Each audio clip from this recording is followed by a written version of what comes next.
Hey guys, welcome back to another video, and this time, of course, it's all about the Cadillac CT5-V Blackwing, which I will be comparing to the C63, that's a Mercedes C63 AMG, the BMW M3 Competition, and the new Dodge Hellcat. So I'm sort of going to go into extensive depth as far as the specs of these cars. I'm going to talk about the interior, show you guys pictures, videos, all of that good stuff in this video. However, for starters, let's take a little bit of a time out to pause this video and like it, subscribe to my channel, do all of that good stuff that lets me know that you guys actually do enjoy the content that I do put out. I'm gonna give you guys a couple of seconds to do that before I carry on. Psych, I actually have a lot to get to, so without further ado, let's start up this video.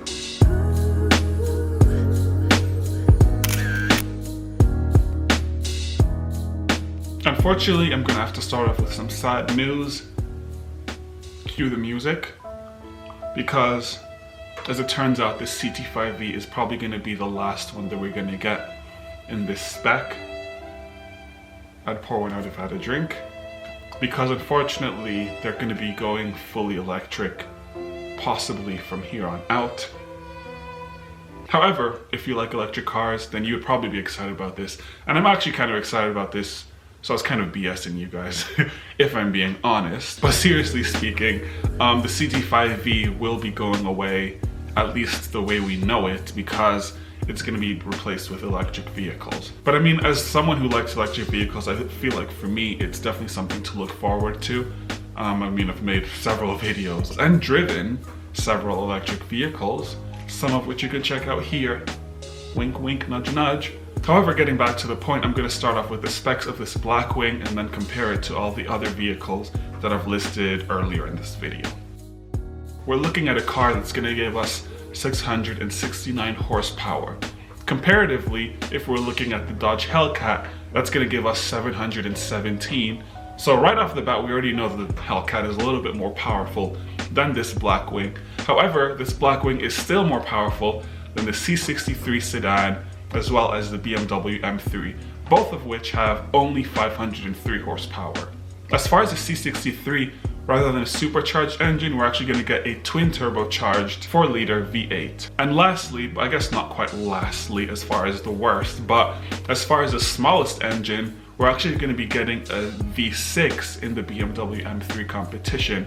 So in this case, it's going to be a twin turbo 3-liter I did say V6 a little bit earlier, but it's going to be an inline 6 for the BMW because that's essentially what they're known for. One thing I do have to say that, well, I guess one of the several things I have to say that's pretty exciting about this Blackwing is the fact that they're going to be giving us stick shift vehicles.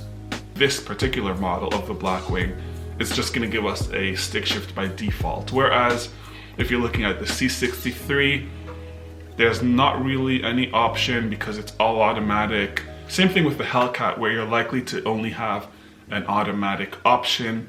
Whereas for the BMW, this is actually rather interesting because with the BMW, it actually gives you both options. I mean, that's sort of the logical thing to do. I'm surprised that more car makers don't do it. For the BMW, it gives us the option of either a 6-speed stick shift, similar to the Blackwing, or it gives us an 8-speed automatic, similar to both the Hellcat and the C63. And lastly, for the penny pinchers like myself, we're going to talk about the price, because I feel like price definitely plays a fairly big factor into the car you end up buying. Starting off with the Blackwing, we're looking at $84,000, and of course it's going to be rising from there. Comparatively, looking at the BMW M3 Competition, there's almost going to be a $10,000 decrease in price because the BMW is going to be only $73,000. So imagine if you did get a BMW M3, that gives you the ability to modify it as you please for $10,000 in order to get it up to the same price as a Blackwing. Surprisingly though, I have to say with the Dodge Hellcat, I might say that it's probably the best bang for your buck because you're gonna only pay $71,000, of course. It's gonna go way up from there.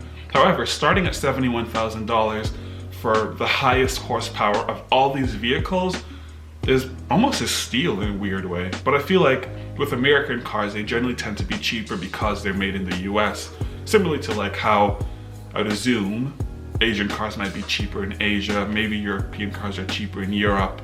But I feel like either way, it's still quite a bit of a steal. Meanwhile, the second most expensive, and really unsurprisingly, is the Mercedes-Benz at $77,000. So specs-wise, let me know in the comments below, which one of these do you, I guess, like the most? At least which one are you leaning towards? Let me know in the comments below, because I feel like for me,